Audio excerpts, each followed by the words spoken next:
স্বামী প্রেমঘনানন্দের লেখা শ্রীরামকৃষ্ণের কথা ও গল্প বইটিতে ঠাকুর বলেছেন, এমন অনেক লোক আছে যাদের ভেতরে সারবস্তু কিছুই নেই, তারা বাইরে থেকে খুবই হাঁকডাক করে। এক গ্রামে একটি ছেলে ছিল, নাম পদ্মলোচন। গ্রামের লোক তাকে পদপদ বলে ডাকতো।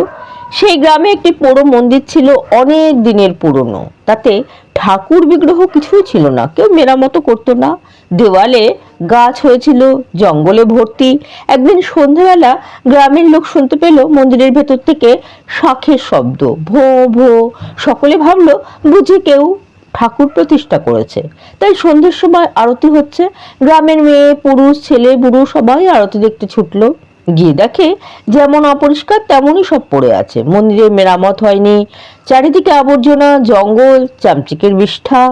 অথচ মন্দিরের ভেতর থেকে ভোঁ ভোঁ শাঁখের শব্দ আসছে। একজন চুপি চুপি দরজা ফাঁক করে দেখে কোথাও ঠাকুর দেবতা নেই, কেবল পদ এক কোণে দাঁড়িয়ে ভোঁ ভোঁ করে শাঁখ বাজাচ্ছে। তখন সে চিৎকার করে বলল, মন্দিরে তোর নাই রে মাধব, ওরে পদ, শাঁখ ফুঁকে তুই করলি গোল।